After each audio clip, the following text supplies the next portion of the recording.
Jesu,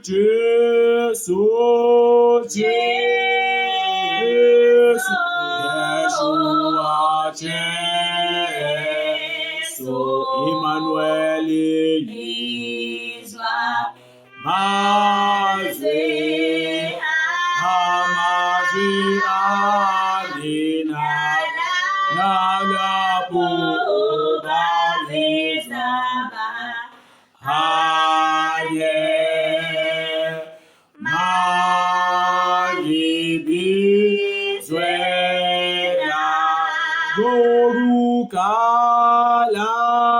Gorukala, Wetino, Ogo,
ekupheleni ngicelo wenzintando yakho ukuze ngibizwe ngingalahlwa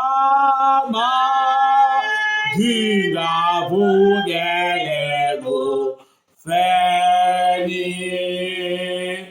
kodwa ekupheleni ngicelo wenzintando yakho ukuze ngibizwe nakuba labo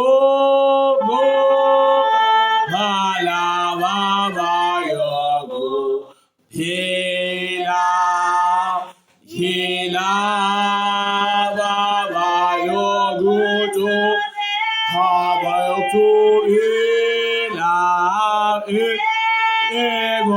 ekuphileni kwabo phenza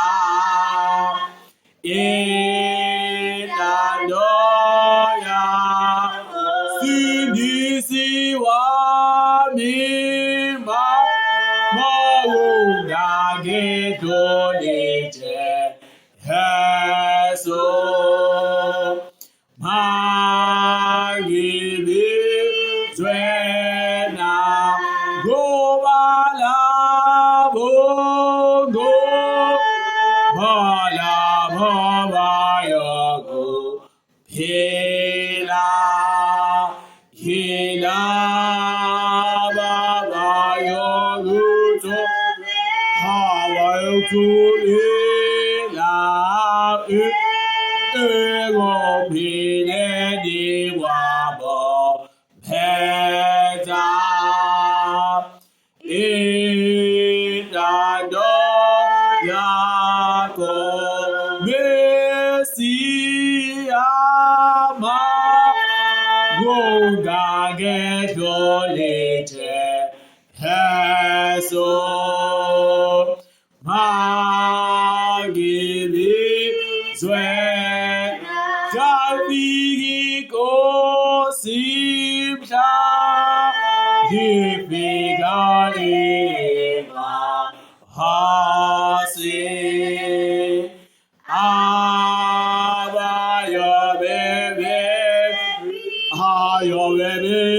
ayobephila bayoguqulwa ngaleso sikhathi bahlanga beziko bangingasalima kungangidlulile Yesu mangibekona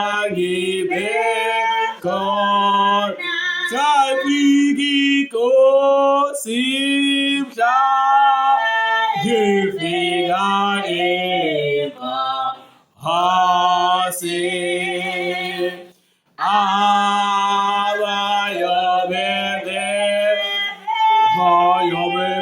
ayobephila bayoguqulwa ngaleso sikhathi bahlanga beziko Yeshua mawungangidlulile Yesu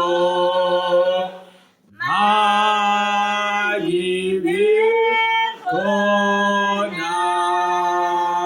Amen.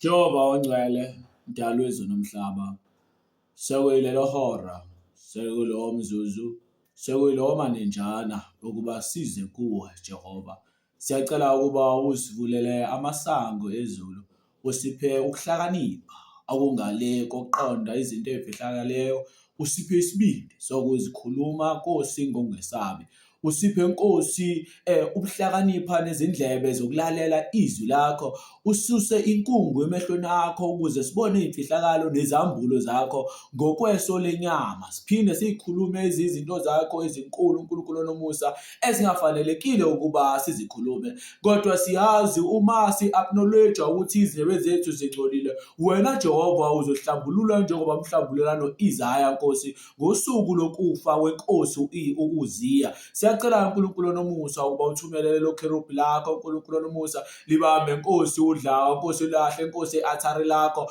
ngoba i-althari limele Nkosi umkhuleko yabangcwele, ngoba i-althari limele udumo lakho, ngoba i-althari limele inkazimulo nokwethaba ngawe Jehova. Uhlambulule izindebe zethu Nkosi, sikwazi ukuphatha izimfihlakalo zakho, sikwazi ukukhuluma izinto zakho Nkosi ezingalena uNkulunkulu nomusa. Singayibheki ububi bethu Nkosi, kepha sibheke ukuthi sithandiwe noma sinjalo uNkulunkulu nomusa. Kepha Nkosi okubalekile njengoba sithandiwe ukuthi nathi singahlali esonweni kuze kuvame umusa. Sakubonga ke Jehova ngoKristu wasifelayo. Sakubonga Nkosi ngomusa osenzele wona. Sicela ukuba size ngalowo musa phambi kobuso bakho ukuba sigcine umthetho wakho same ngokulunga, ngoba umthetho neqiniso kwafika noMose, kodwa ke umusa phezu komusa wafika noKristu ukuba sigcine umthetho wakho ngokweqiniso. Siyacela ke uNkulunkulu nomusa le advantage usinikeze yona Nkosi, singayitholi Nkosi intuba ukuba abasishakadulo senze konke okunengekayo. Sicashe Nkosi ngoKristu uNkulunkulu nomusa. Kepha-ke Baba simakade ekwenzeni intando yakho uNkulunkulu nomusa, uma isitha sisahlulela, sisilahla, sisimangalela, manje sicashe ngoKristu sivume izono zayo Nkosi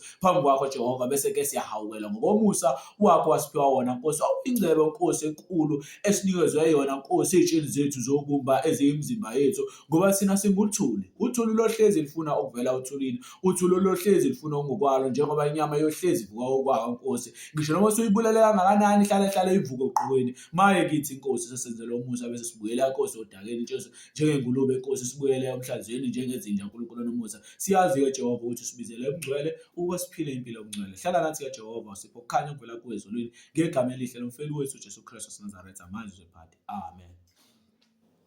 Ukuthula nomusa nothando neqiniso makwande ngoJehova nangofakazi ngongcwele wakhe uJesu Kristu waseNazaretha, manje uzwephathe. Amen. Inkosi usikhuphula wena. Amen.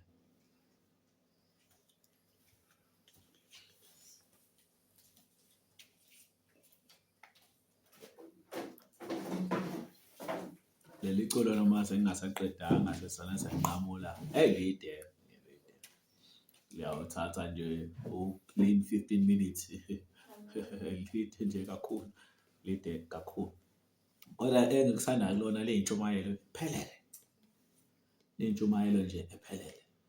Ungayiculela nje leli culo uyiculele lona uqedile gospel yonke la iphelele yonke i-gospel. Ucela ukuba ungalahlwa usuku lenkosi. La khona uNkulunkulu efika sikhala icilongo, abantu bonke bebizwa phezulu. Ngiyakhumbula isilelesi esasiboshelwe noJesu, asasibeshelwe noJesu, sathi uzungikhumbule. Nathi sicela lapho angakuhlabelela leli culo leli, sicela lokho.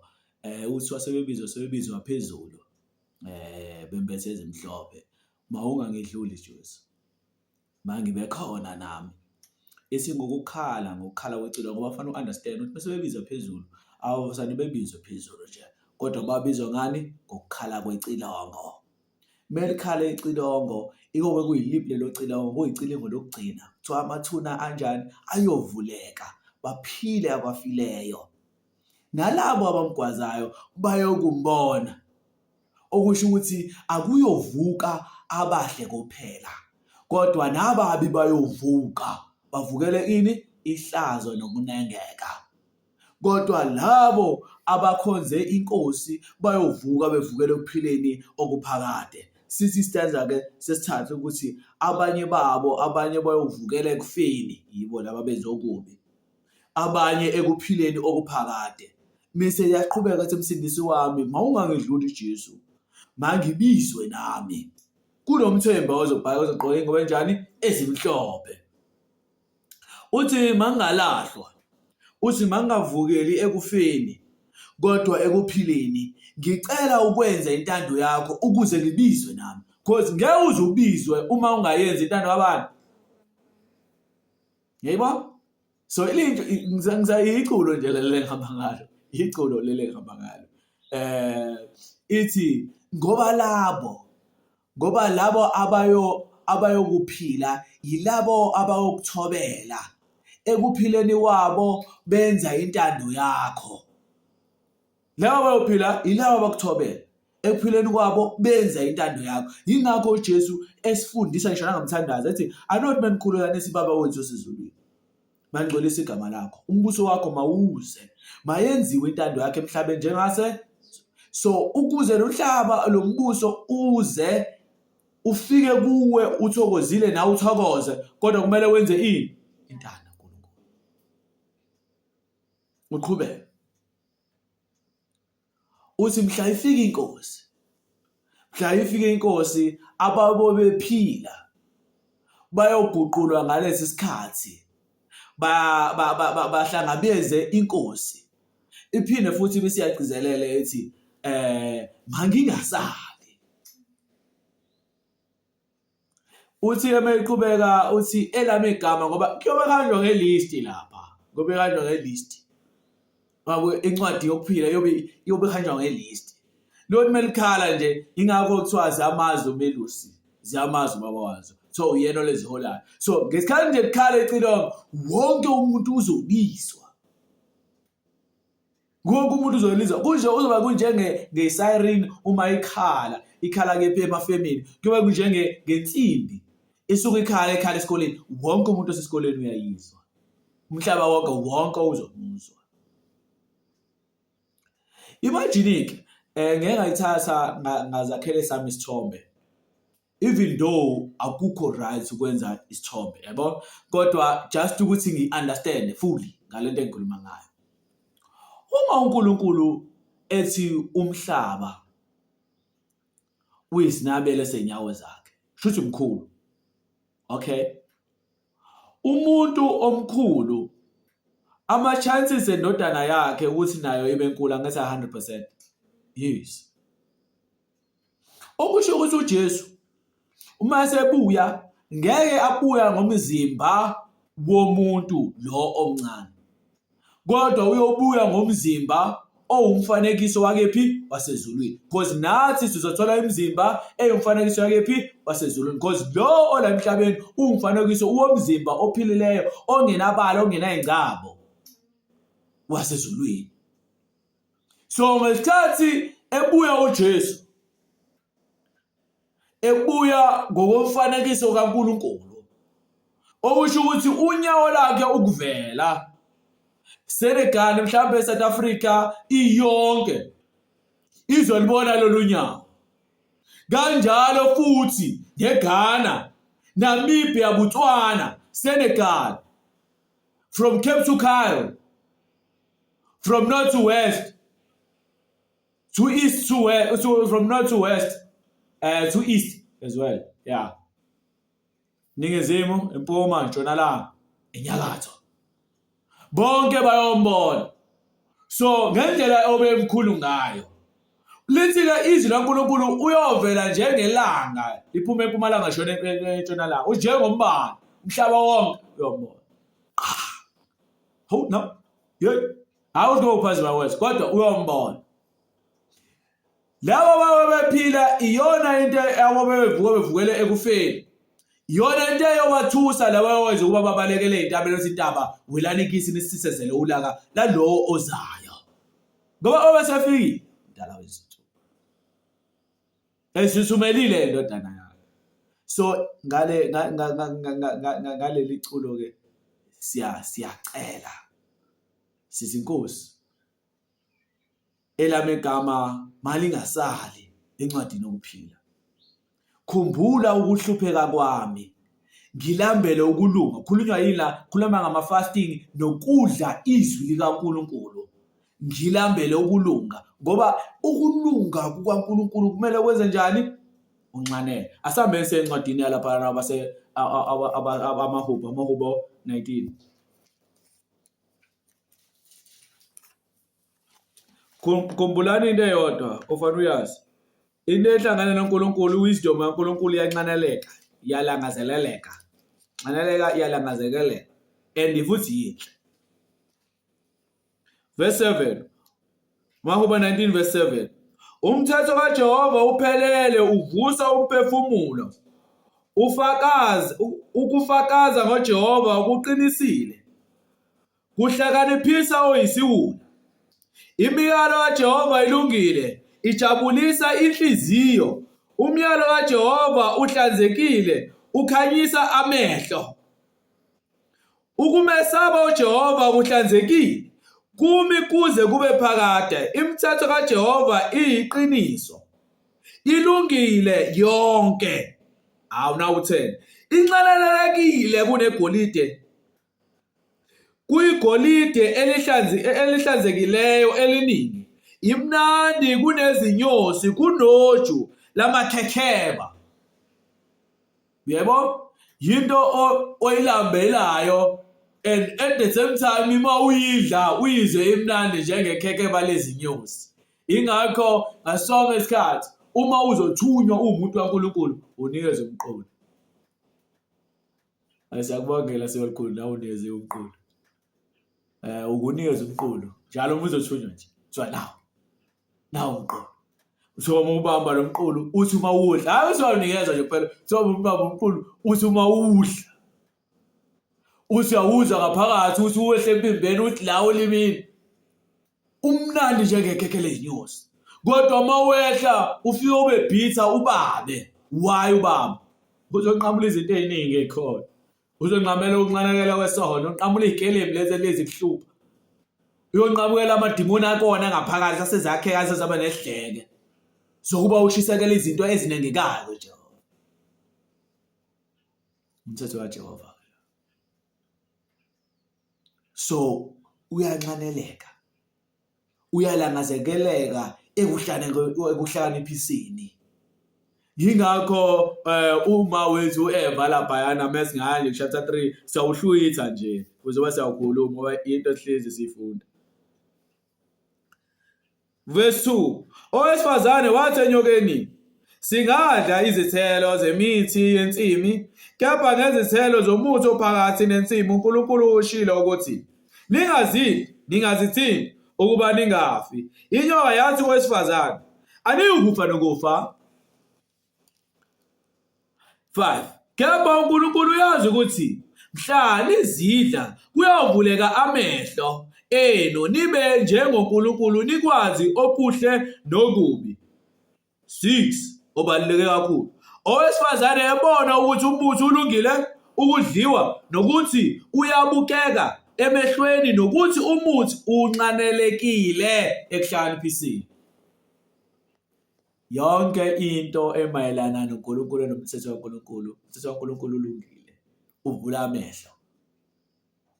Nesiwula siyasizakala ngawo, sithola ukuhlakanipha. Ngikhula bengasiyo umuntu obekhuthalela ukufunda kakhulu. Bengakhuthalela ukufunda kakhulu. Nasesikoleni bengeke ngibabuke igenge yamaJehova Witness kakhulu, ofakazi baJehova.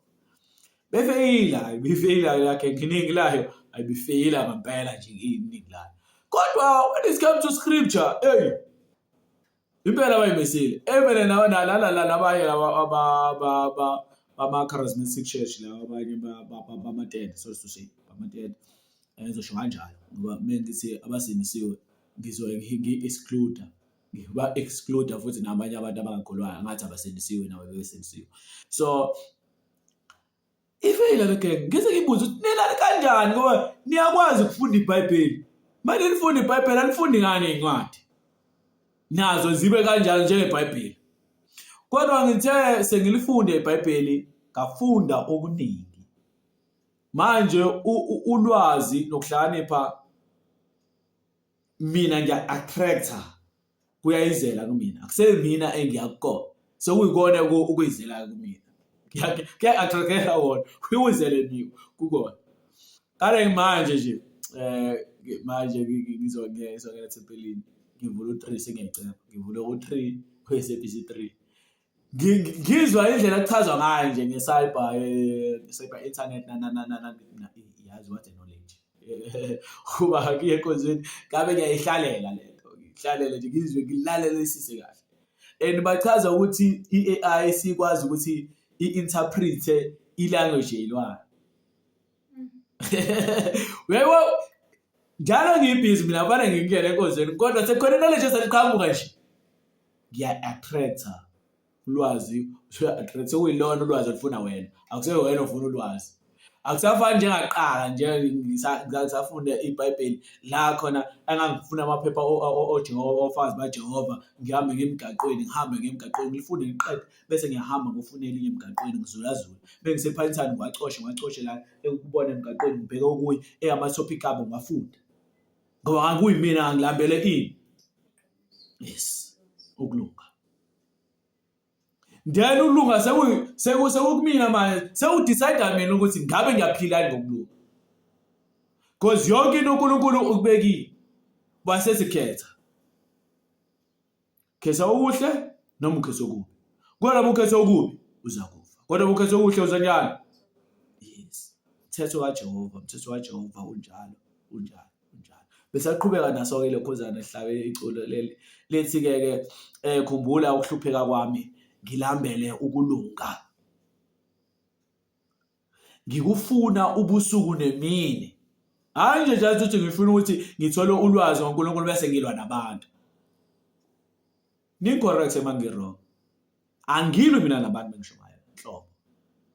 Angilwi. In fact futhi angisiwe umuntu okhonze ukushumayela ejwayele ukuthi nje kube ngasi inkonzo. Ngabona ngisho ukuthi ngumuntu we-study kahle. Ngoba yonke into ngibeka ku-study, ngibeka nje plain uyifundele wena nawe uthola ukuthi injalo nje. Ayikho iwisdom engihlani engiqhama ngayo ngishintsha amagama ngizama ukuguqula ukuze kumotivate-ke wena. Cha. Ngifunda njengoba kunjalo ngidlulise njengoba kunjalo. Bayazi abazalwane bami hlezi ngisho ngithi mina angisiyo umfundisi, ngumpriest. Bayeza abafundisi, bayeza belusi. So ngisawa umcabi nje wendlela. Bayeza. And labo-ke ubabona ivesi elilodwa eshaya 2 hours, ngevesi elilodwa. Because lokho bowe bekunikiwe. Bekuniwe ezulwini. Mina nje ngiyakufundisa nje, ngiyadlulisa njengoba kunjalo. Njengoba uNkulunkulu engifundise kona ngiyakudlulisa nje njengoba kunjalo. And ngokwenhlanhla ubufakazi into yami ngiphiwe ubufakazi kakhulu. Ngiyakhumbula ebandleni amasabatha ngase ngiqeda inkonzo ngelinye ilanga ingane zeza kumina ingane zami. Indaba babunjinji uhlezi ukhuluma ngawo mawushumayela. Kasi mina ingoba uNkulunkulu ngimazi ngami. Sorry to say uNkulunkulu ngimazi ngami. Abanye abantu kuyabakhwathisa lokho. Ngimazi ngami. Ngingakufundisa ngoJohani, ngifundise ngoMateyu, angithi ngokwaJohani yena wambona kanjani uNkulunkulu noJesu. Kanjalo futhi ngikhuluma ngeincwadi zikaMoses, yena uMoses wambona kanjani uNkulunkulu. Angithi yabo, so ingakho nesisikhathi ukuthi mhlawumbe ngiyafunda incwadi ukuthi so ngiyadlulisela ngithi yazi kwakwenzeka into ukuthi so lo okholwa nguJesu noma lo okholwa nguNkulunkulu obabelela uJesu njengenkosi nomsindisi unofakazi phakathi kwakhe. So ilona ubufakazi-ke lokho, and ngeke ngize ngikwazi ukubika ngoba ikubona kungenza ngibe ilo muntu engiyena. So angithi angeke ngibe clear kulekho. Sizoqhubeka kunento ebalekile ngenzela ukuthi ngayikhohlwa. Subscribe nani, yazi sikhona ku-YouTube ukuthiwa subscribe noma no ukulandela noma usubscribe. Follow or to subscribe. Khona lokho kaze ngiyiluma ulimi. Bona lokho to subscribe ngani sithiwa ukusubscribe. Laqina ulimi. Nkosi yami. Subscribe. Sasesiso. Subscribe bani ku-YouTube nithi amaKristu kaJehova. Ngibone ilink yangathi sahlangana to amaKristu kaJehova Street. Ngibone ilink isho kanjalo. AmaKristu kaJehova sizama ukuthi sifaka emagroupini kanjalo nabaku TikTok. Please ngoba inkonzo ayisaqhubeki ku-TikTok just 10 minutes futhi ku-TikTok uyakhatheka.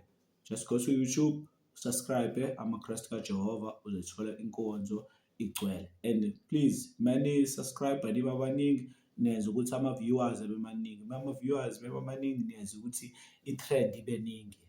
Yabo? So dlulisa i-link, dlulisela umngani wakho naye subscribe, dlulisa i-link. Mina-ke akunankinga ukuthi njalo ngohlezi ufaka ama-view kodwa nje just ukuthi usubscribe. Because uma uthole isikhathi ngaleso sikhathi, uthole isikhathi uyakwazi ukuthi watch later, ukwazi uyibukela wena, yabo? Futhi uyakwazi ukudownload, ukwazi ukuyisharela nabanye, okuyinto enhle leyo ngoba izwi lezulu leli. So uma izwi lezulu lifikile kuwena, dlulise phela icala ukuze lingeke libe khona kuwe. Imagine-ke wena uyazi ukuthi lento abantu abayenzayo i-wrong and uyasaba futhi ubatshela ukuthi i-wrong. Ngindaba ungashiri into esimple nje. Azi umuntu okhuluma ngento ukuthi uthi yazi yazi khona umfundisi uthe awuzwe la ulalele la awubalo na usuyachaza hayi nami ngithole ku YouTube, nami ngithole ku WhatsApp, kodwa ubani wabani kodwa kubalekile ukuthi share zonke izinto enezobancane. Share nathi siyashare nje just share, sibone share especially ke sesiningi ko Facebook wami. Facebook wami nje share ngiposta kancane ngiyashare kakhulu, even nama status ami kuhlezi kuhamba share isikhathi esiningi. Ingakho uma ufika ama status wami ukwazi ukuthi uclick ushare into, ushare because ulwazi kumele linjani lihambe lize lifinyelele kubantu, ngoba the more sishumayela ivangeli laNkulunkulu lihambe lifinyelela abantu, sisuke sithi woza Nkosi Jesu, woza masinyane. Amen. So injalo ke ndaba. So ofundayo usuke esho njalo, nowenzayo usuke ethi woza. Kodwa uma ungafundi usuke ngathi inkosi njani uyikhaphela. Kodwa ke into eyodwa into ayishoyo uJesu before izohamba kuMateyu 24 uthi leli vangeli lomusa loshunyayela kwizizwe zonke kuma kunjani kuphela. So ungayivala indlebe yakho, uphendule amaso akho, ubheke kwenye indawo, kodwa leli vangeli lizofinyelela. Uyuba wena usunecala ukuthi wavala indlebe zakho. Amen.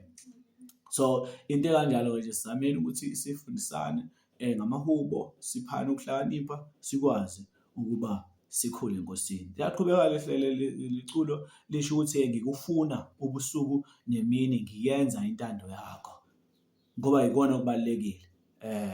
Asiphinde futhi siyicelele ngoba awukwenzi, awucommand ukuthi uNkulunkulu ukuthi enzeni. Yabo? Siyacela lapho kulokhuzana kwesinye istanza sithi makungenzeka Nkosi ngibe kanye nawe, ngiphile nabangcwele abadlule ekuhluphekeni, ngingathokoza Nkosi, ngingcweliswe nami, ngoba awukwazi ukungena ezulwini ungekho njani. Yes, bonke abantu abangena ezulwini ilabo abadlule kuma-trials and tribulations, abadlala kuyinhlupheko nengintshushiso, ibona abawungena ezulwini. Siyayicelela ukuthi nathi uma kungenzeka Nkosi ngibe kanye nabangcwele, ngiphile nalabo abadlule ekuhluphekeni, kodwa into engiyicela kakhulu, ngingathokoza Nkosi kodwa ngingcwelise nami, because iyona into ebalekile leyo. Ngoba abanye bethu babekhala so kubalekile lokho, siphilele bani? uNkulunkulu ngayo yonke indlela. Amen. So namhlanje ke sizofunda ngokuhlakanipha. Cela ukuhlakanipha. Cela ini? Ukuhlakanipha. Cela ukuhlakanipha. Ukuhlakanipha kubalekile. Cela ukuhlakanipha. Ngoba ukuhlakanipha kunjani? Kubalekile. Ngoba ukuhlakanipha yaphela ukuhlakanipha, uqala ukuhlakanipha ukumesaba uNkulunkulu, nokusaba uNkulunkulu njani? Kungikuqonda, nokuqonda kuyini? Kukudedebina ngithi. Yes, kubalekile kakhulu. Masambe sencwadini kaJakobe. Sambe sencwadini kaJakobe. Jakobe 1. Uyacela yonke into iyacela. Ucele Nkosini. Ngoba athi ungabe uhlezi ucela kakhulu, cela wena, uyazi ushoda ngani. Cela. Kodwa ungaceli ngaso sonke isikhathi ucelele ey'nganukweni zakho ukuze ukolode abanye abantu bakogozele. Cha. Cela ukuze wanele lokho okuzokwazi ukuthi kukwanelise uma usaqhubeka uphile Sofunda lapha isihloko ngaphansi kwesihloko Jakobe, umpostoli uJakobe owaye ngumphathi weJerusalem, owayengamele iJerusalem kubapostoli, uyena uJakobe. Wafaka kabuhlungu wena uJakobe ngoba waphoswa ngaphandle esepelini, phezulu phahlazwa phansi. Verse 2,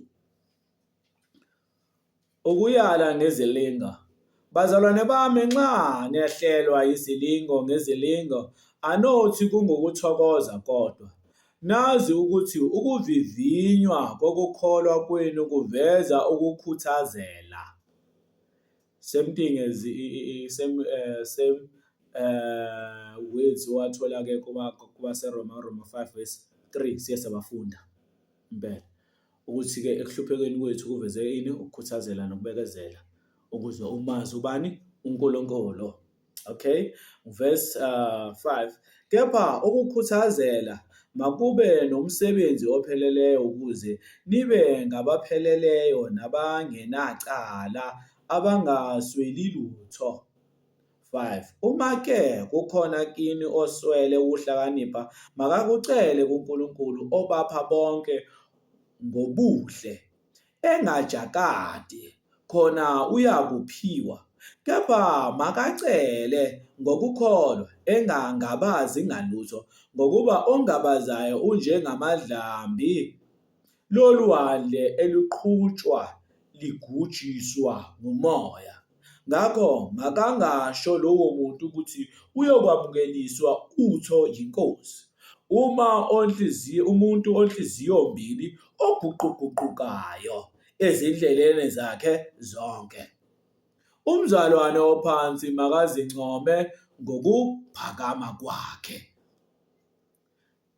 Lana-ke ngifuna sibheke into eyodwa. Kuthiwa asicele ini? Ukuhlakanipha. Asicele ini? Ukuhlakanipha. Uqale ngani phezulu? Uqale ngezilingo nezivivinyo, kodwa kumele ukhuthazele kuzona. So izilingo nezivivinyo, ukuze uyi-understand ukuthi la ngiyalingwa, la ngiyavivinya, udinga ukuthi ube nani? Ne-wisdom. I-wisdom itholakala ngani?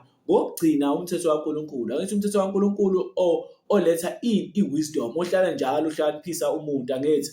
Ngoba umthetho kaNkulunkulu uhlaniphisa umuntu onjani? Oyisiwula. Umthetho kaNkulunkulu uhlaniphisa umuntu onjani? Oyisiwula. Ngoba umthetho kaNkulunkulu yiwo okutshela ukuthi-ke mesaba uNkulunkulu kanjani. Umthetho kaNkulunkulu okutshela ukuthi mesaba uNkulunkulu kanjani.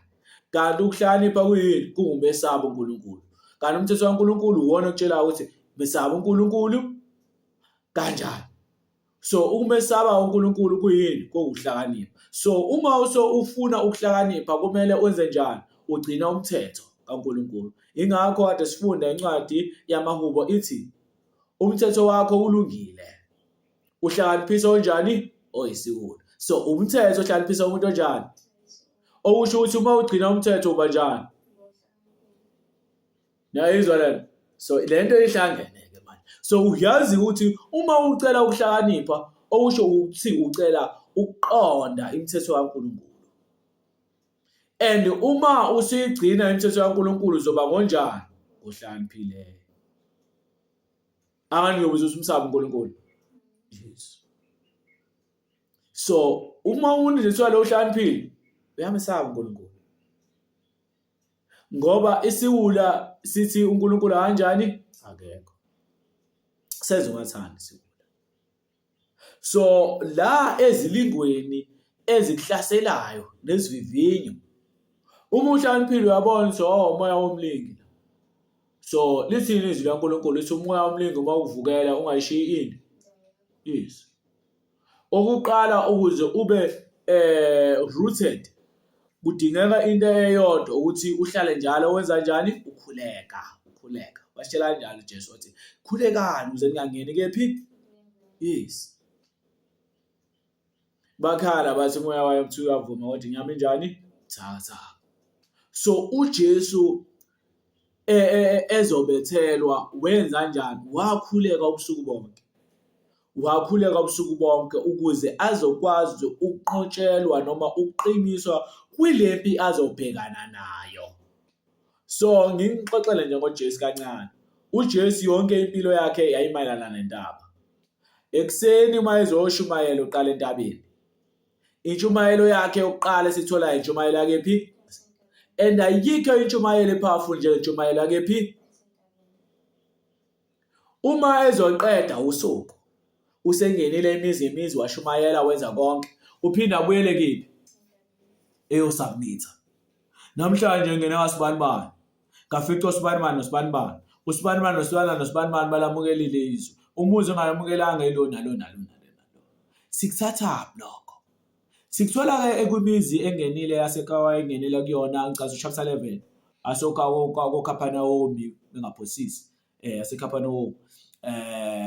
So leyo mizi leyo alamukelanga ivangeli likaJesu. Bathoza nje noJesu, bajabula noJesu, Jesu ezenze ey'mangaliso. So nalo uyagula ezibonakalisa, nalo uyagula. Silambile feed abantu aba-5,000 because abanye bengxenye abaseKhaphanawomi abantu ababekhona kudliwa aba-5,000. Okay. Sekubona manje-ke baphenduka, abasaphenduki. Wanyukela entabeni wayoyiqalekisa leyo mizi. Khuluma ngoJesu njalo. Wanyukela entabeni ngoba ngiyazi abanye abantu abaningi i-gospel kaJesu emabandleni abo ayifundwa. So ngithi mina umKristu ufanele wazi igospel kabani? KaJesu. Then uma usufunda-ke ngalabo abanye-ke abakhona abapostoli ukuthi wabafundisana kodwa uyazi yona igospel kabani? Yes. So wanyukela entabeni ufika wayiqalekisa leyo muzi waseKhonzareni ethi maye kuwe Khonzareni, maye nakuwe Kophenikomu, kuwa kwenziwa imisebenzi eyenziwa kenziwe kwini? Ngabe ilokhuzana ikhomana neSodoma lisakhona namanje. Kodwa akunjalo. So impilo zethu masizibeke kubani? KuNkulunkulu. Siyacela uhlani. Nkosi yazi ngiyafisa ukwazi ngawe. Ngampela ungikhona, ukhona yini? Ngiyakutshela, awoma waqala nalo mbuzo because umbuzo wokuqala lo. Phumela eminyango uthi abhebhe. Kukhona isihlahla. Namanje ngikushaya ngento enkulumo ejwayelekile esasithethwa ngaye sakhula. Kuthiwa yini endala inkukhu neqanda? Ukuhlakanipha njalo lokho. Kuvela ukuthi uhlakaniphe kangakanani. Uma uthi iqanda lothiwa lifukamele uba libe kuba. Uma uthi inkukhu, kuthiwa inkukhu ayiveli eqandeni. So bafuna ukutesta i-wisdom yakho nokukhula kwakho. Kodwa uma uthe inkukhu right well because inkukhu iqanda alikwazi ukuchamisela lingafukameliwe. Kwazi right. And iqanda futhi livela kephi? Enkukhwini. As much as inkukhu ivela kephi? Eqandeni. Kodwa iqanda livela kephi? So kufanele ukuthi umuntu okubuza ukuthi umuntu wadalwa engakanani, emdala noma engane. Yabona? Because uma uthi wadalwa engane ubani wamncelisa wamkhulisa. Umuntu bemdala wakwazi ukuyiphilela ukuze akwazi akusala. Ngizwe yibo?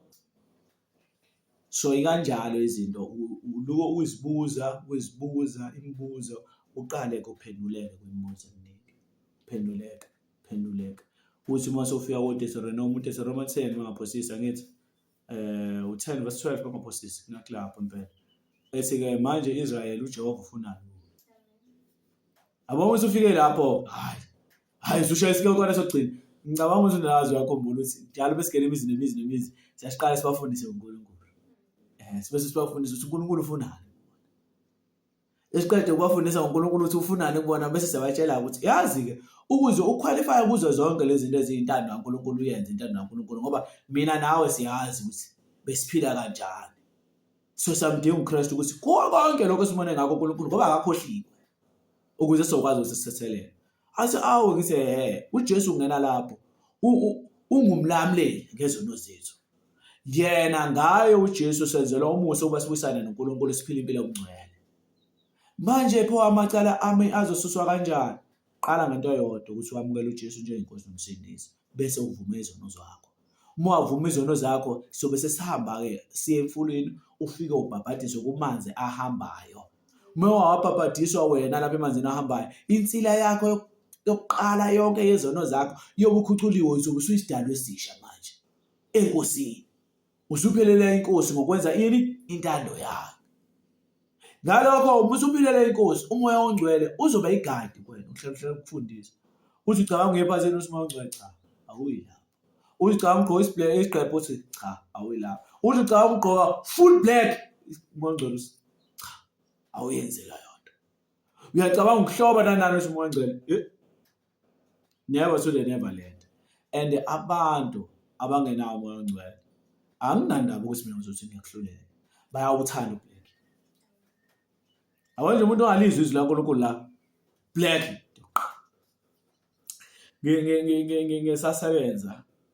Sasebenza ngangithola enye project la ku-Anthony Lambetha eThekwini ngipenda. So ngiyapenda khona i-security lapha engikhoza ukuthi ngihlale nayo sikhuluma indaba zikaNkulunkulu nayo. Lithi mina ngigqoka into emnyama, ngayitshelwa umoya ongcwele wasengigqoka into emnyama. Oh, tshela umoya ongcwele. Mina ngizwe izwi lo ulizwi okhuluma ngitshela ngomoya ongcwele naye. Okay. Ngisakhula nje ngisayingane. Uthi ublack ongawugqoki full. Uthi wazi amtshela umoya ongcwele ukuthi at least mawugqoka ethi white black. Ungathi full black. Sorry. Hayi ngizwe le ndaba yakhe engayiphikisi ngoba akumele uphike into enjani futhi akumele uvume into enjani ongayazi. Ngaze ngiwele entabeni, angizazi noma ngigqoka full black entabeni. Ngafika ngantshela entabeni. Ngifika nje wathi ungaphindi ufike la ugqoke lo black wakho. Then ngaqala-ke kwanama limits-ke ka black. Ukugqoka mhlawumbe ngigqoka iskipa, ngigqoke nebhulukwe le-blue mhlawumbe ngigqokile ngigqoka ublack ezansi, ngigqoka ishesi elimhlophe or li-cream white or linjani noma liyelo noma njani. Kodwa ngeke uzongithola ngigqoke fully imishini ngo-black. Hayi ngeke uzongithola. Ngeke uzongithola. So lokho kubalekile ukuba uzwe izwi likabani? Sihambe ngalo. Umoya ongcwele usebenza kanjalo-ke. Usebenza kanjalo. Angithi wena usukholiwe uNkulunkulu ukuthi ukhona. So wenza kahle namadimoni akho kanjani? Azathi sumele. Wazi uvuma izono zakho. Wenza kahle impela ukuvuma izono zakho. Wamukela uJesu njengenkosi nomsindisi. Wase uyivuma izono zakho. Wenze kahle impela kumele uyivuma izono zakho. Ngoba kuyingxenye yobungcwele. Wayobhabhadiswa, wenze kahle wazihlanza. Usuphelele manje usungcwele. Manje wangena nje elokhuzane emanzini, izazi ukuthi usungcwele. Njengoba usungcwele, yenza sure ukuthi uyagcina unjani? Yes. Ungasabi nje, mawangena emanzini unjani wena? Ungcwele. Usunophawu lasezulwini wena. Sefanele ugcina ini? Ubungcwele. So uma uzama ukugcina ubungcwele, umoya ongcwele unjani? Akufundisa. Because manje isitha sinama-trick amaningi. Ungazi utshela ukuthi I'm the right blood. Kanti ukeje uhamba nje uyanhlanhlatha. Ngoba iBhayibheli alikhavile konke. iBhayibheli kanjani? Khavile konke. iBhayibheli kanjani? Khavile konke. Phela iBhayibheli kanjani? Khavile konke. Why ngakhavile konke iBhayibheli? iBhayibheli uma umhlaba umncane ongezulu. iBhayibheli ngakanani manje uzokhuluma ngezulu. Ngoba umhlaba ungaka nje, umhlaba ungaka. Angikaze ngizwe umuntu athi mina sengihambe wonke umhlaba. Angikaze. Hayi angikaze. Khona wakwasho njalo athi senguhambile nje umhlaba wonke.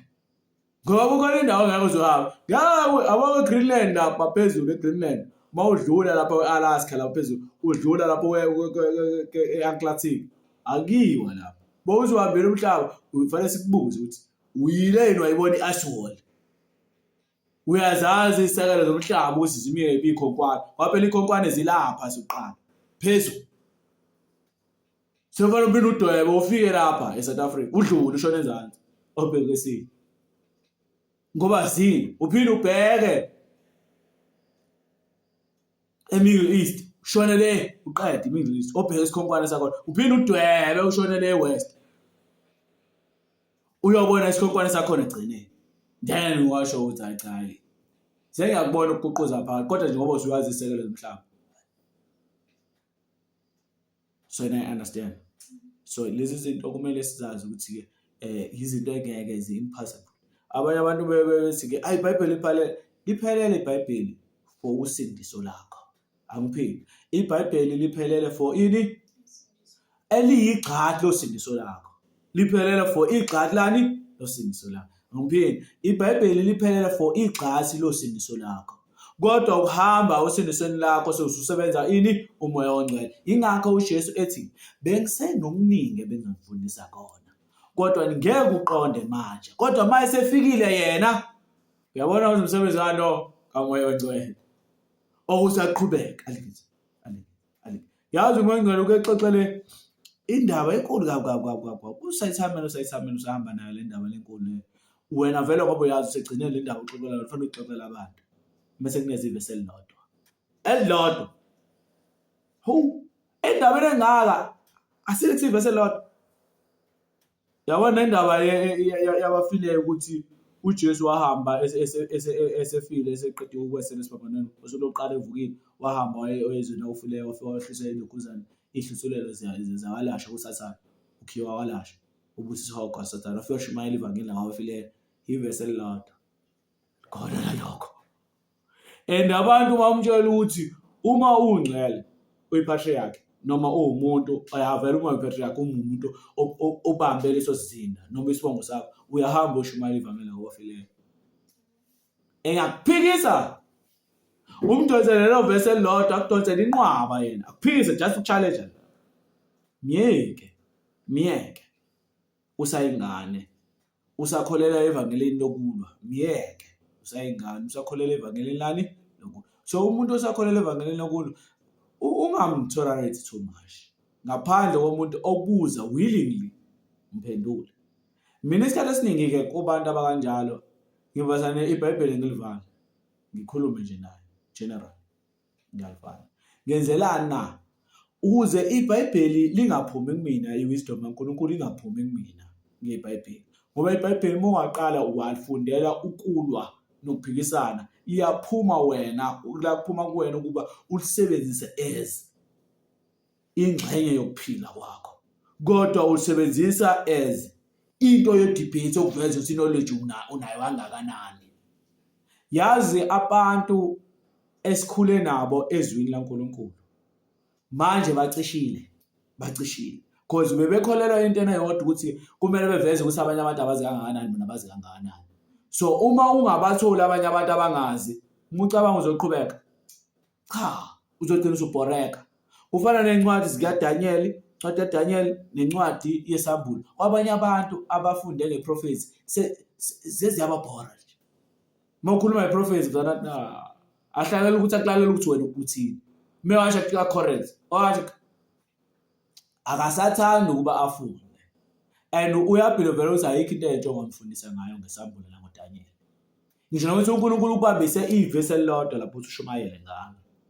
Kodwa ngoba ucoshele izincwadi lezi yena uyazazi le ncwadi zisho ukuthini. So ngeke uze asayilalela intshumayelo yakho. Uzothi ukhose wrong. Uyayibona?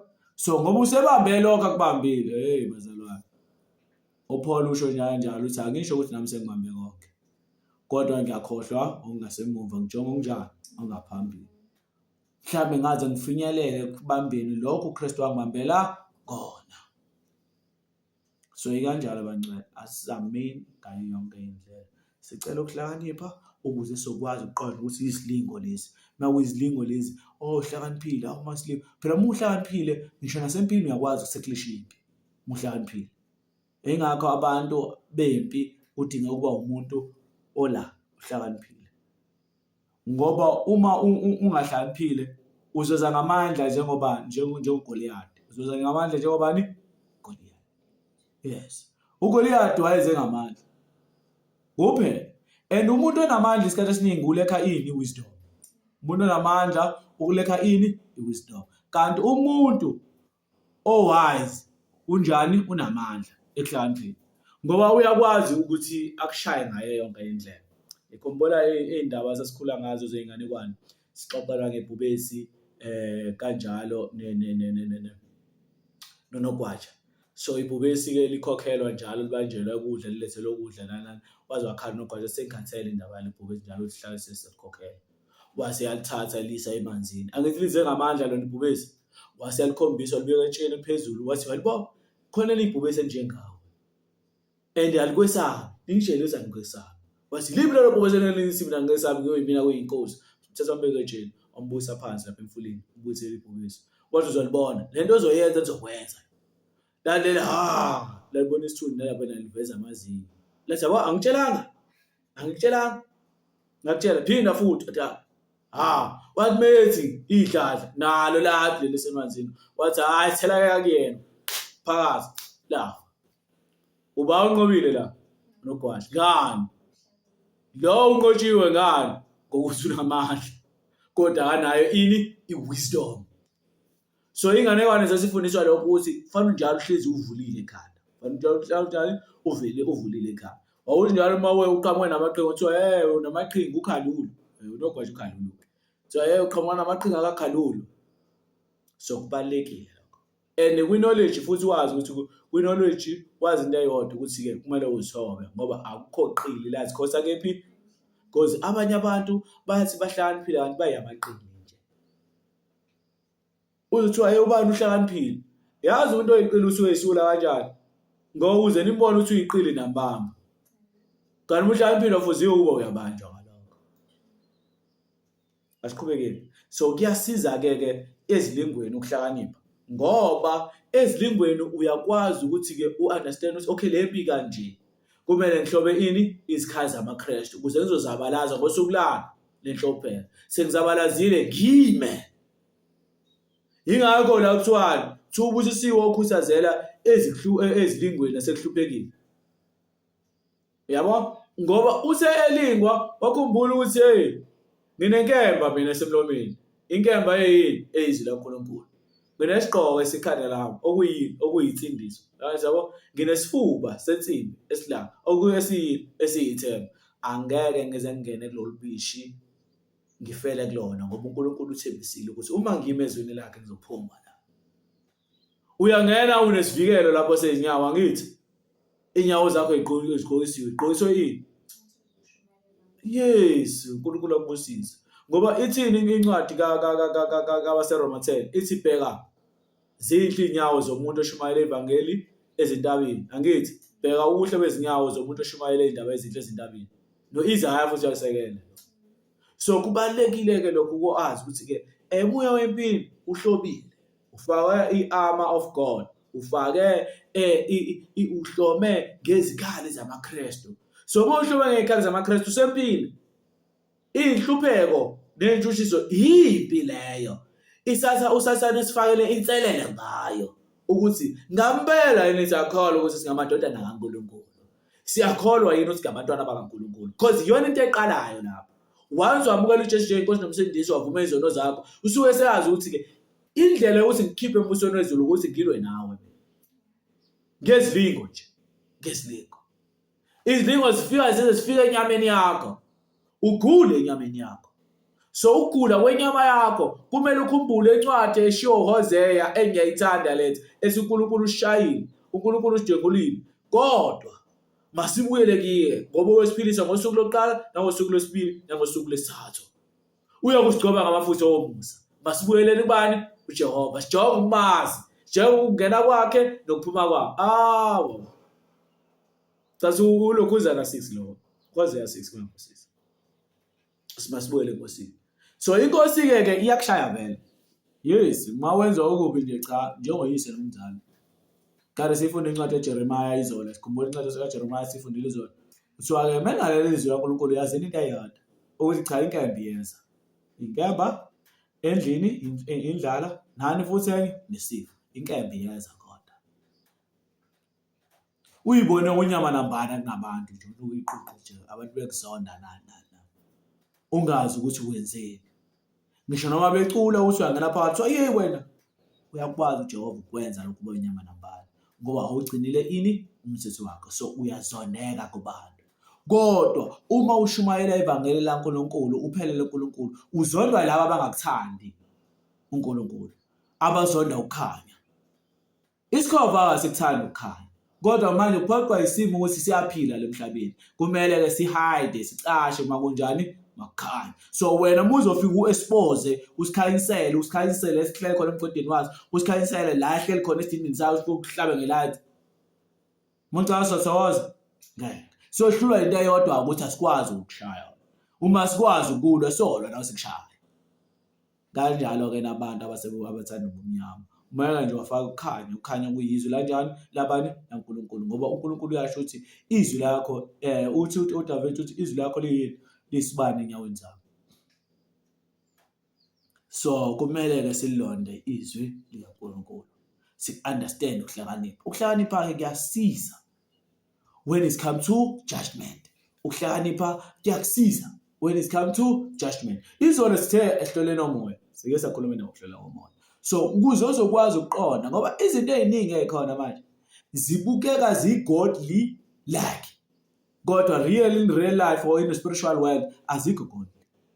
Ngeke ngaze ngachaza ngama-artist ukuthi ethathe ilokhuzana, ethathe i-award ethi first of all ngicela ukubonga ilokhuzane i-savior yami uJesu Kristu inkosi nomsindisi. Abantu bechaza amen, ajabula amaKristu lapho.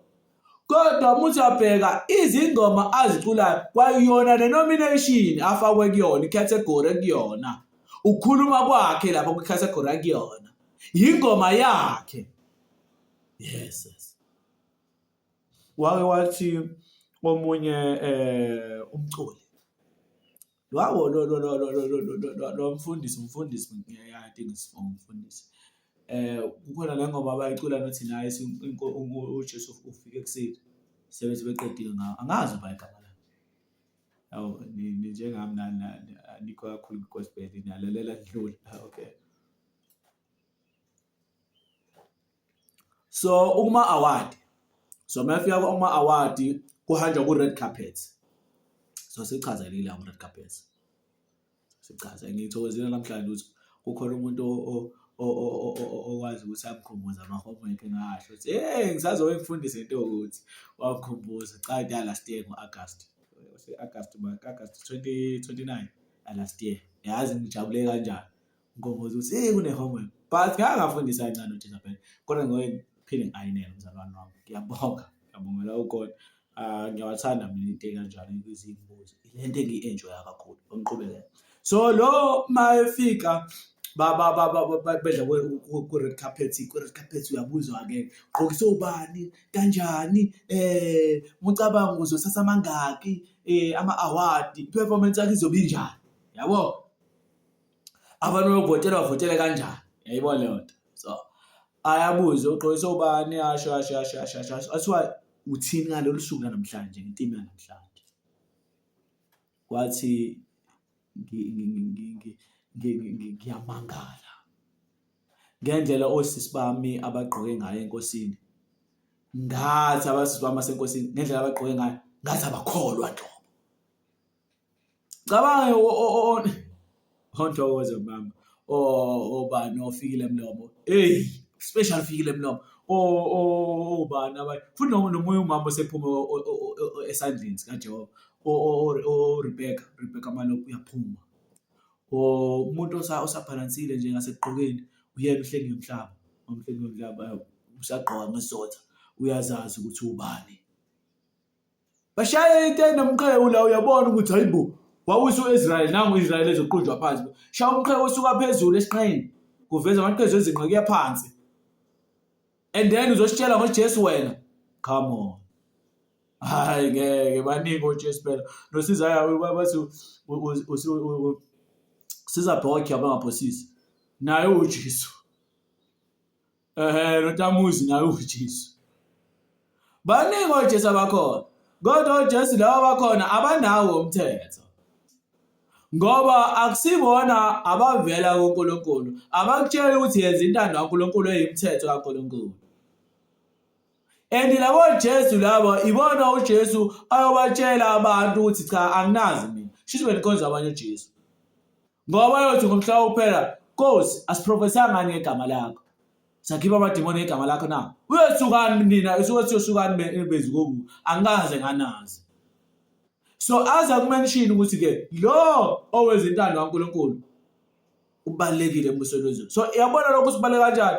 So into ebalekile kuba wenze ini thanda kaNkulunkulu.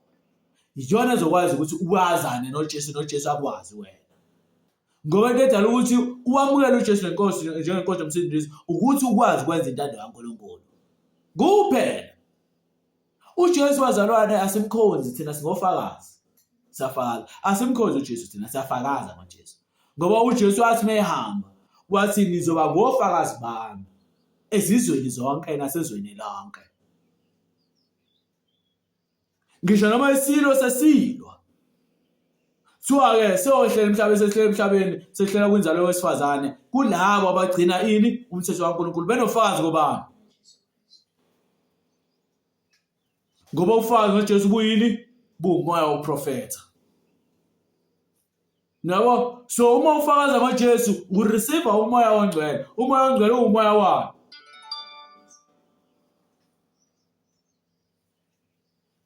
That's why kwesinye isikhathi omunye umuntu uma ethi unomoya ongcwele ngibuye ngithi mina usafika eqondiseni wena. Usafika kanjani? Eqondiseni wena. Phela umoya ongcwele ngitshela abangcwele ufike ezigabeni ezimbili. Ezigabeni ezimbili. Esokuqala sokuqondisa wena. Esesibili esokufundisa wena. Ezimbili. Lezi zokufundisa izona ke esikwenza ukuthi ke ahlale kuwena. Qondisa wena usuqondile akufundise ahlale kuwena. Uma uhamba uxoxela indaba ezimnandi. Kodwa mesafika eqaleni uyashanela. Lokho kuthandayo ukwazi ukuhlala nakho. Ngiyakhumbula nje ama-earphone kimi. Ngayitshela into yodwa ukuthi ngikhuluma kanjani nawe ufaka ama-earphone. So angiphindanga. Ngathenga amafoni amahle nama-earphone amahle angigcina ngokuchithela amahle. Angwafaka ngisho ukuthi ngiye ngiwenze ukuthi akhala kanjani. Cha. Angazi ayiphelele lapho. Ngiyacabanga ukuthi umzala wami mfowethu uNkosiwe wayewathatha. Angazi ayiphelele lapho. Ngoba ngitsheliwe lokho. Kanjalo nesigqoko ngabona sengigqoka isigqoko nje isigqoko senkosi lesi. So ngayitshela isigqoko wathi ngizokubusisa kanjani ufaka lento ekhanda. Isigqoko ayikho into eyangithanda njengesigqoko. Angasabi umuntu when it comes to isigqoko. Mengisibuka isigqoko saka ngasithanda. Hayi. Ngiyakuhlwisa nje so. Ngisho ukuthi umngakanani ngiyakuhlwisa ngibaleke. Cabanga ngiphilela impilo ukuthi njalo uqalazala nawe. Bengaqhwala isigqoko ngidla ukuphila impilo ukuthi ngiqalaze wena. Ubani ke nambona simbonile uyisendaweni ukuthi hayi khona into engimcrossela yona la isigqoko sakho la. Sengihamba nje ngiyaqalaza.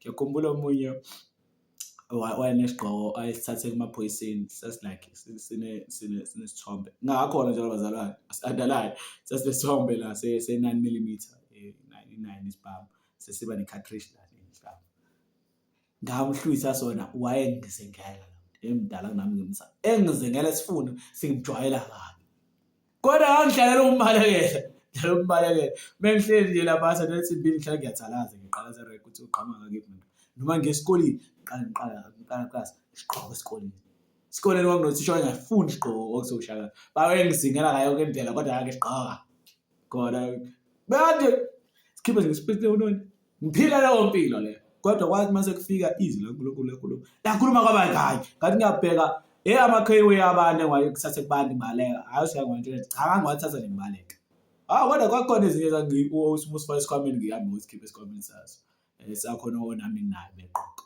engifuna ukuthi ngikuveze ukuthi umoya ongcwele mase efikile ukhuluma ne-inner you nengaphakathi lapho ingakho ngidla ngithobe nje automatically wawushela kanjalo inceke yathi yazi lokho uNkulunkulu akutshela kona unga-expect ukuthi omunye umuntu uzosala kwenze automatically because oqala uNkulunkulu ukhulume kuwe and ukhulume ngaphakathi kuwe so uma ekhulume kuwe ekhulume ngaphakathi kuwe kuba automatically kuyazenzekela nje ungayithi into kuyazenzekela hayi ukuthi uluke kuyazenzekela ingakho mina sesiningi kade ngisixoxana nomhlobo wami ukuthi mina mhlobo mina ngiduwa uNkulunkulu uyazi ngiduwa nje angisinye izithethe ukuthi like ngileke ngibamba ngiyeka uNkulunkulu ngabe ushilo lokho ushilo nje then angikwenze lo ndo wenziwe address church wakanje kanje ngiyakhumbula nje ngiqala ukwenza umnikelo ngiqala nje kwezeminikelo.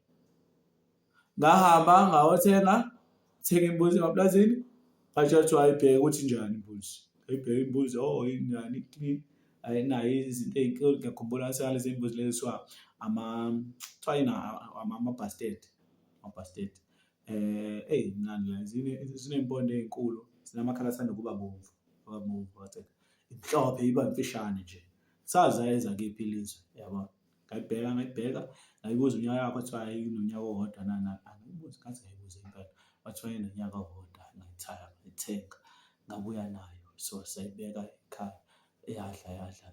Thatha ekuseni, qhuba saya entabeni nomndeni wami, isidingo samaqebele engathi ufika khona.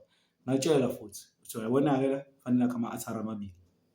LikaNkulunkulu ozonikela kulona, yeleli enizokwenza yonke into yini. Nangempela, hawu, umbese-ke vele mina nombese-ke kodwa nje umbese, cha umbese, ngisho noma ngilelela ngizokuhlinza nje.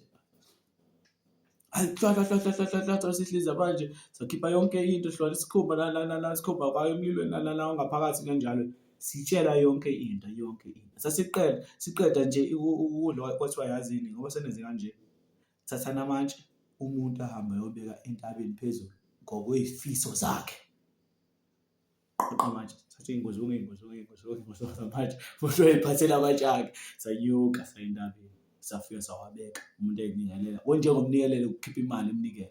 Sayibeka. And ngathi seyiqede konke into, sengibuke imuvi kaMoana, yazi imuvi kaMoana. Ngathi ngibona uMoana uzalwa inkosi, kodwa manje inkinga yakho yini? Uyintombazane. So inkosi yahamba, ugogo wakhe wahamba naye wamisa entabeni. Ngicathi wamisa entabeni, wamkhombisa wathi, yabona la ngoba nginamatshe kanje, leli wawuyinkosi ubani, le wawuyinkosi ubani, le wawuyinkosi ubani, le wawuyinkosi ubani, leli likababa wakho, okusho ukuthi wena fanele ulibeke kephi? Ngaphezulu. Nayibo, into ejule kanje. Ngabe bese ngihamba ngomlando ngithola no-Abraham, ngathi ngihamba nomlando, hamba namaprofethi bala kaZulu bayayenza le. Ukulalela moya kaNkulunkulu. Be a doer ngaso sonke isikhathi. Mthembe nje uNkulunkulu. Benkulumile, themba. Ngisho noma kuthiwa izwi lamanga, yazi izwi lamanga ngakutshela ukuthi wena hamba indawo weMpumalanga manje. Izwi lamanga. Usathe kwangokuthathayo uhamba. Mhlawumbe usewulawo ukuthi eRichard uNkulunkulu hayibo, akusimina ngithekile eMpumalanga. Buya lapho njalo usathana. Akutshele futhi ukuthi yabo uyakudukisa, ufuna ukuthi wenze kanje. Ubuye khona. Because usuyakwazi manje ukuthi okay, lokho kukhona into ekanje, lo ungilinga kanje, lo ungilinga kanje, lo ungilingana, lo uthi kanje. Because there is a thin line between izwi laNkulunkulu nezwi lesitha. Thin. Because usathana uyasazi scripture kuqala nje. Uyasazi scripture. So mesazi scripture akathuswa umuntu osifundayo iscripture. Kodwa uthuswa umuntu onjani? Osiphilayo iscripture. So uma usiphila iscripture, ila ukwazi khona ukuthi umnqobe usathana. So yakhumbula challenge uJesu. Uthi ma challenge uJesu. Uthi phendula la muntu indodana kaNkulunkulu, phendula la manje ube yini? So njalo ufaka into eyodwa eyama-doubt. Ufuna udase izwi laNkulunkulu. Because uyazi ukuthi uma udase izwi laNkulunkulu, lokhu uzoqhaza nolakala kabani? Yesu uqhaza noNkulunkulu, uzothola ulakala laNkulunkulu, uhlelo ulakala laNkulunkulu. Uthi uJesu kulotshiwe. Uthi akusosikwa kuphela umuntu aphila ngaso, kodwa nangamazwi aphuma emlomeni kaNkulunkulu umuntu onjani? Uyophila ngawo. So uyabona, so lo muntu iscripture yasazi, and ngoba esazi scripture uyasiphila. Akeke ngiphinde ngimshaya scripture ke manje. Asiphose lapha ngoba kulotshiwe ukuthi awuvuma unyawo lakho lushelele. Angayibona wona. So yonke into omlingangani scriptural. Ufuna umbone ukuthi urooted kangakanani. Uyayazi lento ayenzayo. So no ever uma wethatha sifunda manje ukuze akwazi umqomba phansi wathi ngampela ushilo uNkulunkulu usingadli lo muthi. Anje wathi ufaka idoubt. Njalo sathana bezo attack ufaka idoubt kuwena. Once wahesitate ukuthi ayikona angizwa kahle lento. Khona la kusho unjinjo nje lokho. angazi noma leyo kunjini lokho akushoyo ukuthathela uNkulunkulu yini. Yes, ade ngikhosa izwi laNkulunkulu. Kodwa ngoba uphume kumina and sesiya-challenge sitha. Kona I'm not sure ukuthi ngempela kuvela uNkulunkulu. Yini akavela uNkulunkulu angisekelanga ngempala. Nayibaba ngcwele. So lento edala ukuthi isikhathi esiningi amazwi uNkulunkulu menze washerisha nje noma uNkulunkulu ufundisile ngisama ngayo yonke isikhathi ukusheshe ibhala. Ngenzela ukuthi ungakungabazi ngokushoyo. Unjani? Ungakungabazi ngokushoyo. And njalo ngijwayele ukuthi ngisekele ngani ngembhalo nalokho imvelo esuke ikusho. Ngiyayibona? So kuba kanjalo. So uma waqala ngabazi siyaqala sitha senjani siya-attack sabo no. Ngo wazwa ngabaza ukuvula kwakho amehlo nokuphinda ubeke indlebe kushintsha umqondo wakho. Iyona into yashintsha umqondo kabani la kaEva. Wathi yebo ushilo ukuze singadla. Uma ushilo wathi singadla. Ngoba uma sidla siyokufa ukufa nokufa. Kodwa kuloko ngabaza wakhe wathi nokubuka umuthi kanjani washintsha umuthi. Kanti kuba wakusho kusuka enhlizweni yakho wathi ushilo. Wayesuka sathana hamba. Kodwa ngoba wathi mekusho wayibona inhliziyo yakho sine doubt. Kanjalo ke noma sikhuleka noma senzani wazwa nokungabaza ngiyakureceive. Ingakho kade isho njalo incwadi kaJakobe ngithi sikuyona. Ithi uma ucela cela ngokungangabazi inhliziyo yakho mengathi manqinqanqini ungangabazi njengolwandle ligubha amadlambi. Liya phambili liye emuva liye phambili liye emuva amakagasa amadlambi. Kodwa ithi ukhuleka uthi lokho sengitholile uzokuthola. Sambe sencwadini yamakhosi okuqala. Sibuyele emuva kakhulu lapha amakhosi okuqala ngicabanga ukuthi chapter 5. Sibuyele emakhosini okuqala engakhosisi chapter 5. Ngibusele emuva ngonyaka ka930 BC. Sibuyele emuva nyaka ka930 BC.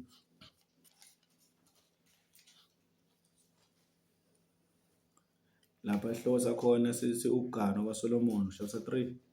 Khosi okuqala chapter 3 ukugana kwaSolomon so kuyeka lokho. Soya lapha ngenzansi isihloko sesibili sithi ukuhlaba kukaSolomon nephupho lakhe eGibiyoni.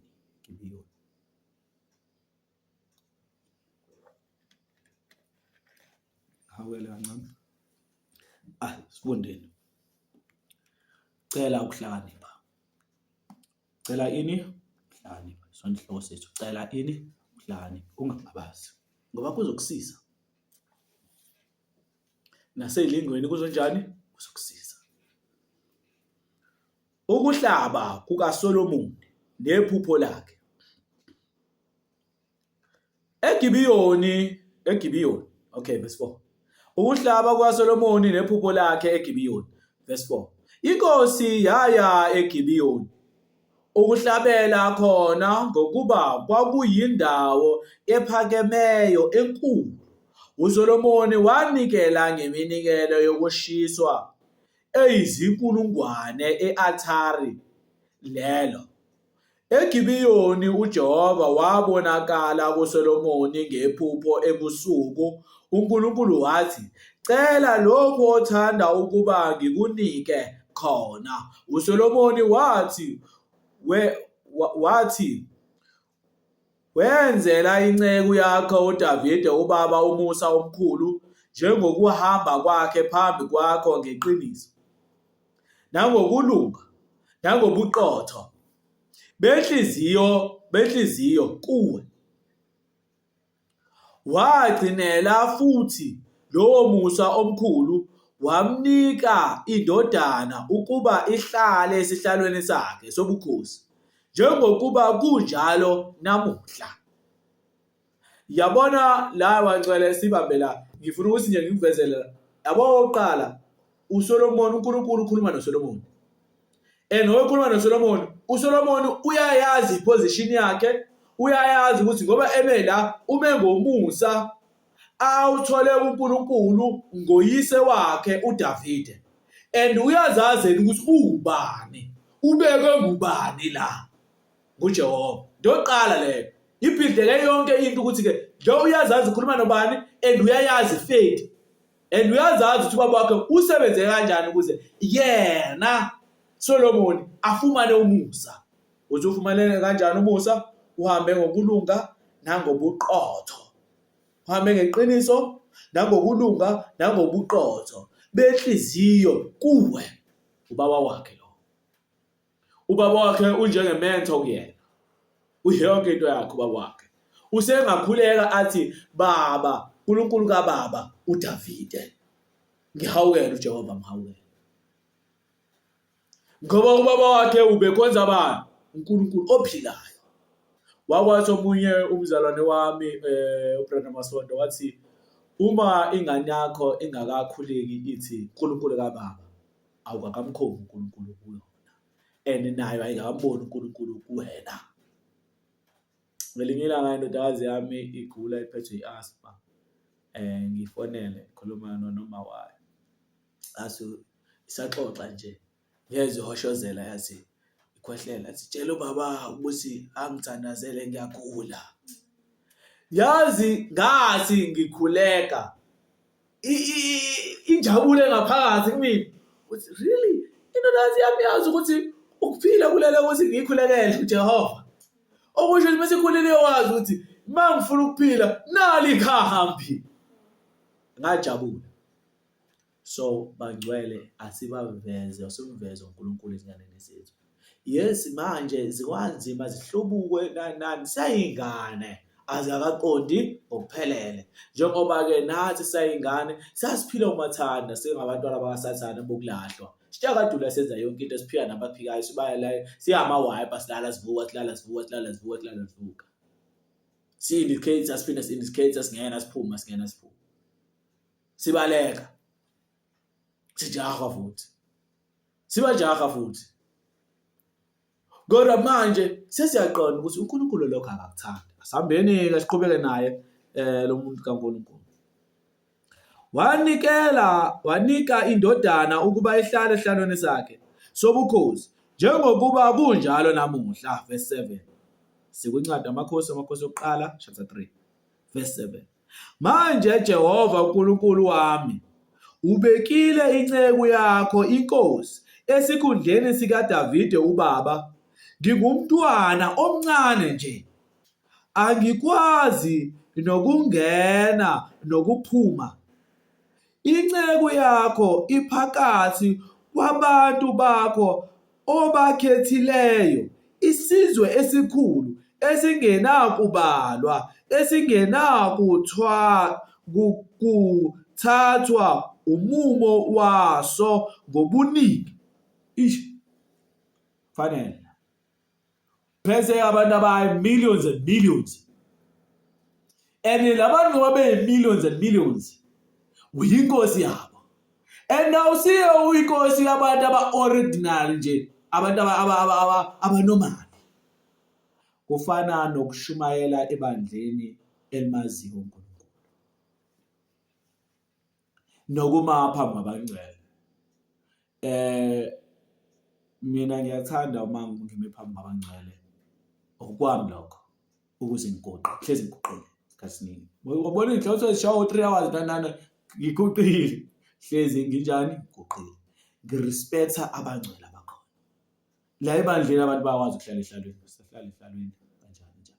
Kodwa I decided ukuthi ngoba ngiba phambi kwabangcwele kanje ngihlonipha nale position engiyona. Mina ngenze njani? Ngiguqa. Mhla kufika omunye, mhlawumbe kufika umfundisi athi umfundisi mina no ngizoshumayela kanjani mina? Ngimile. Okwakhe lokho. Ngoba ngasekho futhi mina okwakhe lokho. Kodwa mhla ngisakhona ngiyomtshela ukuthi hayi ngiyazi ukuthi lakho asingeke silese kubheka ezweni kaNkulunkulu, kodwa hayi just humble yourself. Thoba. Labantu babalekile embakhulumi nawo. Kunjalo ke. So lana ke uSolomoni uyazi ukuthi uphethe abantu abakhulu. And labantu abakhulu abantwana baIsrayeli ufanele uunderstand into eyodwa. Wageja ngisho ukuthi uyinkosi, wageja umthetho kaNkulunkulu. Awukhanda ngamatshe into obala kabona. Uyakhandwa ngamatshe. So awuphosti ukuthi wena uyinkosi uququbele nje wenza noma yini. No, labantu uthi uma ukhuluma into kuthiwa ukuthatha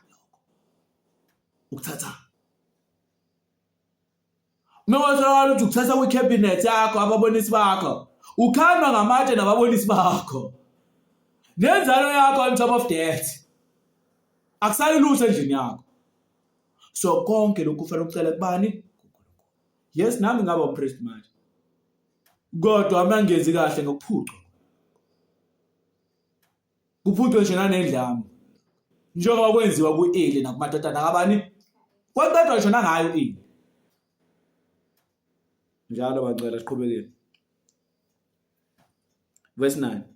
Ngakho yipha inceku yakho inhliziyo elalelayo ukwahlulela abantu bakho ukuba ngahlukanise okuhle nokubi, ngokuba ngubani ongahlulela laba bantu bakho abakhulu kangaka na? Leyo nkulumo yabanhle emehlweni enkosi ukuba uSolomoni wayecele leyo nto. Wathi uNkulunkulu kuye, ngokuba ucele leyo nto, ungazicelelanga izinsuku eziningi, ungazicelelanga nemfuyo, ungacelelanga futhi ukufa kwezitha zakho, uzicelele ukwahlukanisa lokho okwaziyo ekwahluleleni. Bheka, ngenzile njengezwi lakho, nakhu engikunika inhliziyo enokuhlakanipha nokuqonda, okungazange kube khona okunjengalokho ngaphambi kwakho, nokungayikuvela futhi okunjengalokho nangasemva kwakho.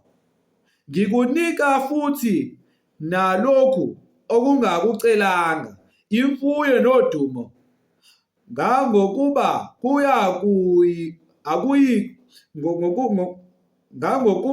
kungayikuba khona onjengawe phakathi kwamakhosi zonke izinsuku zakho. Uma uhamba ngezindlela zami, ugcina izimiso zami nemiyalo yami, njengalokho uyihlo uDavide wahamba, ngiyakwandisa izinsuku zakho. Ngiyayithanda into kaNkulunkulu, ihlezi nama-terms and conditions to apply. So uNkulunkulu bakunikeza into kweyazi ukuthi u-expecta something. Yabo, une-expecta something. Angibeke isibonelo. Nkosi, ngicela imoto. Ngicela imoto Nkosi. Ukuze ngizokwazi ukuthi ngiya emsebenzini ngayo, nami ngeze ngiphile nje inyawo zami zibe lula. Anginikeze imoto. Qhamuka umzalwane unenkinga.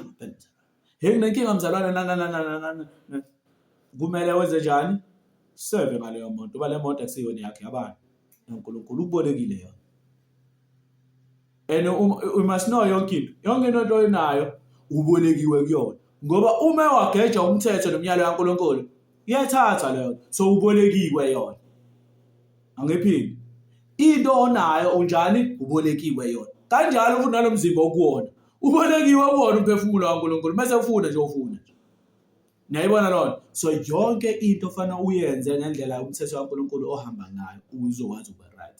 So Solomon la wacela into, ngithi mina ngifunda ngithi mina uSolomon vesana wacela ukuhlakanipha. Wacela ukuhlukanisa okubi nokuhle, ukuze azokwazi ukwahlulela abantwana bakaNkulunkulu uIsrayeli. Lokho kwamenza uNkulunkulu wakubona ukuthi ucele into enhle kakhulu nethandekayo kakhulu. Ngoba lesizwe sami ngifuna sihambe ngokulunga. So waseyamnika wasethi-ke nayile cherry on top. I-cherry on top uzoba nemfuyo eningi, ube nodumo, ube nayo ingcebe eningi, and uhlakaniphe. Akekho umuntu ozofana nawe emhlabeni, ngaphambi kwakho nangasemuva kwakho. And-ke azinto eyodwa omele uyazi, uma ugcina izimiso zami nemiyalo yami nezahlulelo zami, uzokwandelwa izinsuku zakho zokuphila.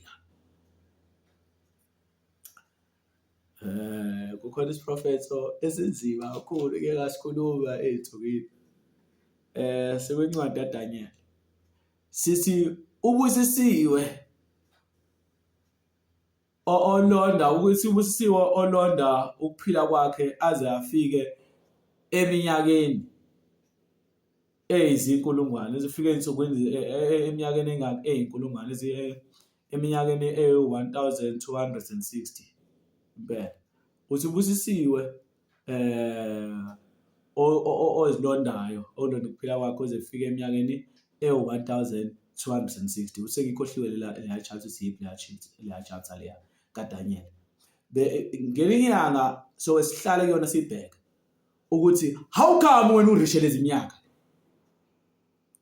how come ungakwazi kanjani ukurisha iminyaka kodwa impendulo namhlanje nayi ithi kodwa ngokuthi wenze njani ugcine izimiso zikaJehova nezahlulelo zakhe nemiyalo yakhe uyokwaniselwa izinsuku zakho zani amaso omunye omkhulu lapha eMlamba ngiyawathanda amakhehlane nabantu abadala ngiyabathanda kakhulu ngiyabathanda kodwa especially abahlakaniphile ngiyabathanda kakhulu ngoba ongahlakaniphile uhlale emphoqa noma ngithanda ukusondelana kodwa ngiyemphoxeke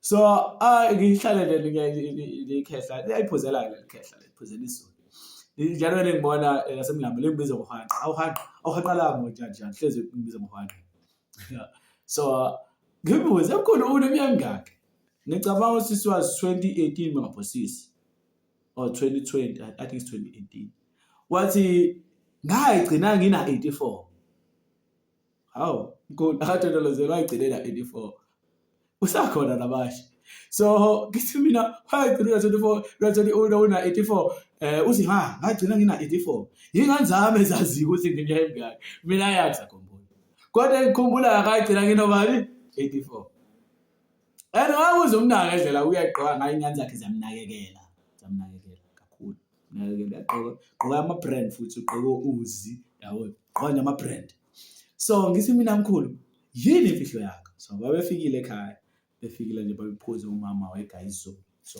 ufikile ekhaya umbuzo yini imfihlo yakho uzophila kanjani wathi abona athi uhwanqa ayikho into ongayenza lemhlabeni ukuze uphile isikhathi eside ngaphandle kokuhlonipha hleze ehlelela kakhulu kuhlonipha uthi umuntu bese canga umuntu ophuzayo ngoze umuntu ophuzayo usuke mayifike lo mnyango wazi ukuthi lo muntu lelo khetha lisuke livika kanjani ungaqaliphi qaliphi uyena ovikayo akayiqhubi into owazoyifuna nje akayiqhubi ngoba usike ebheka ukuthi uzolwa mase lahlekelwa yini phila kwakho so uhleze nenhlonipho so inhlonipho ikwandisela izinsuku zakho zokuphila yingakho athi uPaul iwona umthetho nani onesithembiso iwona umthetho njani onesithembiso isithembiso sasikephi sile emhlabeni ukuthi uma uhlonipha uyihlo nonyoka izinsuku zakho zonjani zokwanda so na la uma uhamba ngesiyalezo saJehova uyaphila noma uphilile uze uyicelele wena ukufa cha sinafu manje hayi sengi-right bakhona bayicelelayo hayi sengi-right enough ngi-right manje sengikubone konke and aboma uhlale ebukhoneni baNkulunkulu ukubona konke phinde nomqondo wakho wenziwe kabusha abanye abantu abaningi bayakubona konke ababona izizukulwane sesine nesesihlanu kodwa umqondo wabo usungasenziwe wamusha basuke sebeshoda ngomuthi wani wokwazi okuhle nani yes esekhohlwa yonke into uyikhuluma into manje ayikhohlwa ngoba uNkulunkulu vele ekwakheni umuntu wambona ukuthi umuntu uthula uzoshesha ukubakhohlwa ingakho wambeka umnikeza umuthi wani okwazi okuhle nani la uyawucela lo mulo khuzana la uSolomon ucela umuthi wokwazi okuhle nokubi ukuze azokwazi ukuthi ke alonde bani uIsrael isonzo saNkulunkulu cabanga lo muthi lona hayi asibekele wona futhi sibekele umuthi okuphila ngoba umuthi okwazi okuhle nokubi woniwa uAdam noEva so thina ke ezulwini sibekelwe ini umuthi okuphila nasemhlabeni omusha sibekelwe ini umuthi wokuphila so lo muthi lo uyobe usungasenavilo Kodwa manje uneveli ofanele ukucela ucele ukuba umuthi wokuphila, umuthi wokuhlakanipha okwazi ukuba nani ngoba i-knowledge inxanelekile ukuba njengoNkulunkulu wazi uhlukanise okubi nokuhle kunxanelekile. Wonke umuntu uyanxaneleka ngithi uyakufisa. So asiceleni manje, asiqhubekeni. Verse 13, 15. uSolomoni wayesephaphama, bheka kwakuyiphupho. Waya eJerusalema wema phambi komphongolo wesivumelwano sikaJehova, wanikela ngeminikelo yokushiswa, wanikela ngeminikelo yokuthula, wazenzela izinceku zakhe zonke idili. Upowerful Solomon. Yazi izinto esenhlizweni zakho ukuba uyiphuphe kuningi kuyenzeka. Ingakho kubalekile ukuthi uma umntwana kaNkulunkulu uhlezi ubhalanse ngezwi laNkulunkulu nangefasting. Izwi laNkulunkulu nangefasting. Why so? Sikwesenzela ukuthi ngisho noma kuthiwa isitha noma uNkulunkulu uyafika kuwena ngephupho, ukwazi ucommunicate ngewisdom naye. Yabo uSolomon wayeqeda wabuza ukuthi ucelani? Bathi ingxoxo. Yena uSolomon ebonana noNkulunkulu. Angithi uma sepapa basena hawu uyiphupho, incwadi isho njalo, hawu uyiphupho. Kwakuyiphupho. Kodwa ngendlela akhuluma ngayo kule chapter, mina nawe sitshela ukuthi bakhuluma one on one. Kanti yini? Iphupho. So izinto eziningi ziyenzeka emaphupheni. Ungazana ukuthi iphupho njalo, iphupho. Zonke izinto zenzeka kephi? Emaphusheni. Abanye basayine noSathane manje. Konke kwenzeka kephi? Abanye bayathwasa bayizwa ngoma. Konke kwenzeka kephi? So uma uqinisa, uma uzila ukudla, ufunda izwi laNkulunkulu, kwenza umoya wakho ube njani, ube strong, ukwazi ukulwela. Yazi thina usemasho ukuthi mawuphupho ulwa. Awuvuki, umoya wakho strong nje. Angithi yonke into usuyinqoba kephi? Usuthi mawubaba amuzwe iyabe sifika ukuthi beyikhona lento la, hayi ngona kube mphupho, kodwa ikhona lento la. Hayi uthi uvusa ujuluke umanzi. Ngoba u-strong kephi? Spiritually. Ngoba ispirit sakho mase strong sakwazi ukuthi sitholele idominion, ubuse. Ngoba ispirit sakho uthi mawulele isona sikwazi ukutravela. Ila khona sithola idominion neke. Ila khona kwakudala ukuthi ke sixabane khona nabathakathi. Because base wephuma bendiza ukushayela basibona, saba attack. Abakwazi ngoba sonke sibiyele ngani ngomlilo kaNkulunkulu. Umlilo kaNkulunkulu. Ukhuleke usibiyela ngani ngomlilo kaNkulunkulu. Uthi wefuna ukudlula lo muntu kufanele adlule la kuwena uzayeka amakhelwana akho ukuthi simakhelwana. Kodwa ngoba khona wena mdisturber. So kumele aqede ngobani? Ngawe. So uze aqede ngawe kumele akushayeke physical ngoba spiritual ufit. Uzokhama nezinto ezizidle. Awudle lokho. Awuyazi ngibona ingubo engakufanele kanjani. Wewe ingenizwe idlisa satshana. Ngisizazanena. Omunye wawenza isimanga la wayikhipha inyama la wasinikeza inyama. Thatha sayiflash la besifalezi bablock itoilet. Ufuna usibulala spiritual. Ufuna usibulala kephi? Spiritual. Uyacushwa. Ingakho uma umuntu oyikholwa ongeke uhambe uBackman. Cha. Ingakho uma ufunda baseKorinte bokuqala chapter 10 uyachazela ukuthi wena awambudla nomngeni. Ngoba lokho kuyakubulala kephi? Spiritual. Awugqoki noma yini. Ngoba lokho kuyakubulala kephi? Barathi mabeswenga ngamaphinifa abantu besifazane. Bona. Begama legini. Bona. Hayi wena. Bona. Hayi wena. Bona. Hayi bona wena nkinga waze ukubona ukuthi wena bakuveza ukuthi wena awukwazi kangakanani uyislima ngana. Bona. Ngisho abangakholwa umuntu ubone useyakholwa kodwa yena hayi wena. Kodwa lento yokholwa afanele niyazi. Bancala ngangizwa lapha. Yabona uma ulikholwa kumele uphelele uNkulunkulu. Uma uphelele uNkulunkulu ublock into eziningi. ublokha i-general cases yakho, ublokha izifo, ublokha izinkinga empilweni yakho.